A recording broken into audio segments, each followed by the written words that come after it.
আসসালামাইকুম গাইজ, কি অবস্থা সবার? তো আজকে সকাল সকাল ঘুম থেকে উঠে দাঁত টাত ব্রাশ করে বেরিয়ে পড়লাম বাইক নিয়ে। ওই এক উদ্দেশ্যে, সেটা হলো যে খেজুরের রস খেতে যাব।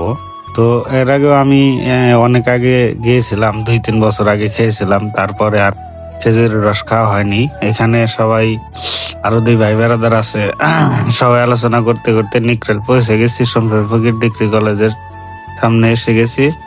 তারপরে বলতেছি যে আসলে কি আমরা এখনো পাবো রস আছে, মানে আমাদের সময়টা মেনটেন করা হয় নাই ঠিক মতো।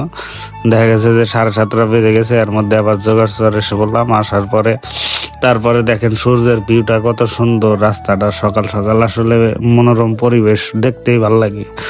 তো যেতেছি, যাইতে যাইতে আমরা সবাই ভাবলাম যে হয়তো আমরা আসলে রস পাবো না, কারণ দেখা যায় যে সবাই ফজরের নামাজ পড়ে এসে পড়ে। তো এখানে দেখি অনেক লোক ভিড়, দেখেন লোকের অভাব নাই। তো যাই দেখি কি অবস্থা। তো এখানে আবার নিচু ঢাল নামতেছি সবাই, পরে আমরা চিল্লা চিল্লা বলতেছি, মামা আমগোর জন্য রাখেন, থাকে জানো আপাতত 1 গ্লাস হলেও রাখেন। পরে যায় দেখি লোকজন 20 টাকা গ্লাস মাইরা দিতেছে গল গল করে। পরে আমরা গ্লাস টাস নেইনি, আর বলতেছি যে আমরা যেহেতু এই করবো, ছবি টবি উঠবো, এর জন্য আমরা রাব্বি আর আয়েব ভাই বললো যে হাড়ি ছাড়া আসলে ভিডিও কাজ হবে না, ছবি টবি ভালো হবে না।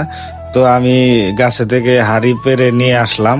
পরে বললাম যে বললাম এটার মধ্যে আপাতত আমাদের 1 লিটার দেন। 1 লিটার দেওয়ার পরে এখানে নিতাছি 6 গ্লাস দেওয়ার পরে পরে বললো আমরা ভিডিও টিডিও করি, পরে লাগবে। এখানে তো গল গল করে দিই, রাব্বি ডাইলে দিল, পরে দিই স্বাস্থ্য দিই ডাইলে দিল, পরে আমি একটু ডাইলে দিলাম। দেওয়ার পরে শেষ যায় রিকোয়েস্ট করতেছি, নাই রস নাই। পরে বললো আপাতত আমাদের দিতে হবে, ভিডিও তো করি নাই। পরে জোর জবরদস্ত করে নিলাম, নেওয়ার পরে 1/2 লিটার আবার বোতলে নিয়ে নিলাম, নিয়ে পরে আবার বেরিয়ে বললাম যাক, তাও যতটুকু সম্ভব আমরা মজা টজা করছি, খাইলাম। পরে বললাম ঈদগা মাঠ, নিকরেল কেন্দ্রে ঈদগা মাঠে আইসা দেখি মামা হাসি দেয়, একবারে 2টা চা নিয়ে আইছে, একবারে নিয়ে চাটা খাইয়া পরে গেলাম না আর থাকা যাবো না, চলে যাই।